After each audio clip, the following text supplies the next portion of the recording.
भी हमारे हमको वहाँ के जेंट्स का बोला जाता है ये महिलाएं क्या कर सकती है। आज भी हम ड्यूटी पे जाते हैं, मैं संरक्षण अधिकारी हूँ, फिर भी मेरे को बोलते हैं मैडम आप सोनत नहीं जाइए, आप सोनत जाएंगे तो लौट नहीं पाएंगे, रात हो जाएगा, आप लेडीज हैं। आज भी मैं खुद संरक्षण अधिकारी हूँ, फिर भी मैं सुनती हूँ क्योंकि उनके मन में है कि ये महिला है ना। तो महिला जहाँ जो काम महिला कर पुरुष कर सकता है वो महिला नहीं कर सकती है। तो ये कानून एक आप लोग जानते होंगे विशाखा गाइडलाइन, सुप्रीम कोर्ट अभी इस पर बहुत ज़्यादा जोर दिया है और सभी चाहे प्राइवेट हो या गवर्नमेंट संस्था हो वहाँ पर ये एक्ट को लागू किया जा गया है। विशाखा गाइडलाइन जो है एक भौरी देवी नाम के आधार पर बनी थी। भौरी देवी जो हरियाणा राजस्थान की थी, समाज सेविका थी। जब उस समय जब घर से महिलाओं को निकलना एक बहुत ज़्यादा अपराध माना जाता था या पर्दा प्रथा था, उस समय निकलना बहुत ज़्यादा मतलब एक ना के बराबर था, तब उस समय ये भौरी देवी समाज सेवा के रूप में महिलाओं के लिए कुछ बाल विवाह जो मैडम ने बताया उस पर वो काम कर रही थी। तो वहाँ के कुछ ठाकुरों के द्वारा उसका विरोध किया गया। जब उन्होंने उसका विरोध के बाद भी वो समाज में महिलाओं को आगे आने के लिए जब वो समाज में कार्य कर रही थी, तब उस ठाकुरों के द्वारा उसके साथ गैंग रेप किया गया।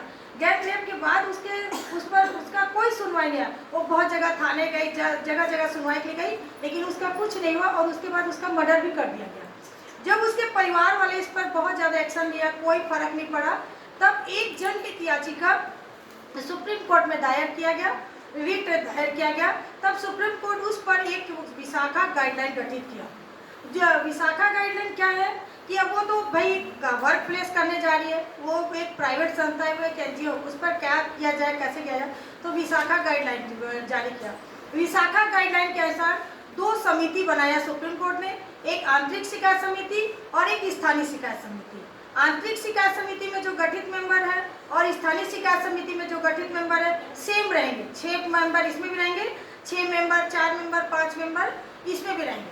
लेकिन जो स्थानीय शिकायत समिति है वो सिर्फ जिला महिला बाल विकास में एक ही जिला में एक ही रहेगा और जिसका नोडल महिला बाल विकास रहेगा। और आंतरिक शिकायत समिति हर प्राइवेट संस्था, हर सरकारी संस्था, ब्लॉक स्तर, तहसील स्तर, वार्ड स्तर पे जहाँ कर्मचारी कार्य करते वहाँ ये कमेटी गठित। पहले ये था कि जहाँ 10 से ज़्यादा कर्मचारी गठित होंगे, महिला कर्मचारी जहाँ गठित होंगे वहाँ ये कमेटी आंतरिक शिकायत समिति गठित होगा। लेकिन जब ये कमेटी सुप्रीम कोर्ट जब जारी किया था महिलाओं को लेकर, तो उतना उस अपराध पे रोक नहीं लगा था, उस पर अपराध हो ही रहा था, लेकिन हमारे पास खुल के सामने नहीं आ रहा था। सुप्रीम कोर्ट जो चीज़ चाहिए, आज भी सुप्रीम कोर्ट में 2003 का जो गोवा में एक घटना घटी थी, जहाँ कोई सर थे उनके खिलाफ 10-15 कॉलेज के स्टूडेंट उनके ऊपर अश्लील टिप्पणी को लेकर केस किया था, जिसका डिसीजन आज तक सुप्रीम कोर्ट के द्वारा नहीं किया गया। तब सुप्रीम कोर्ट ने कहा कि इसके ऊपर कोई सुधार नहीं हो रहा है। तब उस सुप्रीम कोर्ट ने उसमें संशोधन किया और महिला के जगह पर कर्मचारी शब्द का प्रयोग किया। जहां 10 से ज़्यादा कर्मचारी काम करते हैं, चाहे वो महिला हो या ना हो, लेकिन अगर जिस कार्यालय में, जिस प्राइवेट संस्था में जहां 10 से ज़्यादा कर्मचारी काम करते हैं वहां ये कमेटी गठित होगी। अगर ये कमेटी किसी कारणवश से गठित नहीं होती है तो माननीय कलेक्टर महोदय के माध्यम से उस कार्यालय, उस संस्था, चाहे वो प्राइवेट हो या सरकारी हो, 50,000 का जुर्माना होगा। और वो कमेटी में जो मेंबर होंगे वो तो एक अध्यक्ष होगा, जो वहाँ का सीनियर व्यक्ति होगा, महिला हो या जो भी होगा उसका वो अध्यक्ष होगा। उसमें 2 मेंबर होंगे, एक अधिवक्ता, अगर आपको उपलब्ध हो जाता है तो एक अधिवक्ता रहेगा, 2 आपको सोशल वर्कर होंगे जो महिलाओं एवं बच्चों के क्षेत्र में काम करते हैं। ये 4-5 की कमेटी होना अनिवार्य है और उसको सामने में नोटिस बोर्ड में फ्रंट में डिस्प्ले करना जरूरी है। अब इस कमेटी में किस प्रकार का शिकायत आएगी, जैसे कि हम जिस कार्यालय में जा रहे हैं, मैं अभी इस कॉलेज का उदाहरण देके बोल रही हूँ, कोई भी इसको अन्यथा मत लीजिएगा यहाँ के लोग। ये अगर मैं इस कॉलेज में आई हूँ, मैं महिला बाल विकास के द्वारा आई हूँ और अभी मैं अपना ड्यूटी पीरियड में हूँ, अगर मेरे को यहाँ के प्राचार्य के द्वारा किसी भी प्रकार का अश्लील टिप्पणी, अश्लील मैसेज, अश्लील वीडियो या फिजिकल रिलेशन बनाने के लिए प्रेशर डाला जा रहा है या मुझे धमकी दिया जा रहा है कि अगर तुम मेरे साथ फिजिकल रिलेशन नहीं करोगे तो तुम्हारा मैं पेमेंट रोका दूंगा, तुम्हारा रिजल्ट कम कर दूंगा, तुम्हारे नंबर्स कम कर दूंगा या तुमको बदनाम कर दूंगा, इस टाइप के अगर कोई भी प्रकार से शिकायत आती है या मेरे को बार बार वीडियो भेज रहे हैं, अश्लील वीडियो भेज रहे हैं, अश्लील मैसेज करे जो मुझे अच्छा नहीं लग रहा है, या मैं रास्ता चल रही हूँ, या अभी मैं कॉलेज का परिसर में घूम रही हूँ, या अगर ये कोई बोल रहा है कि आप बहुत सुंदर दिख रही है कमेंट्स के रूप में गंदे तरीके से बोल रहा है, तो महिला इसकी शिकायत कहाँ करेगी? क्योंकि ये कॉलेज कैंपस में हो रहा है, तो महिला कहाँ शिकायत करेगी? उस आंतरिक शिकायत समिति में। अगर ये किसी भी प्रकार से इस टाइप से अगर अश्लील मैसेज या इसको लेकर किसी प्रकार से धमकी दिया जा रहा है, तो महिला उसकी शिकायत आंतरिक शिकायत समिति में कर सकती है। अगर किसी कारणवश आंतरिक शिकायत समिति गठित नहीं है और महिला के साथ एक घटना घटती है, तो महिला वो शिकायत कहाँ करेगी? महिला फिर इस स्थानीय शिकायत समिति में शिकायत करेगी, क्योंकि वह यहाँ तो कमेटी गठित नहीं है, वो शिकायत कहाँ करेगी? स्थानीय शिकायत समिति में।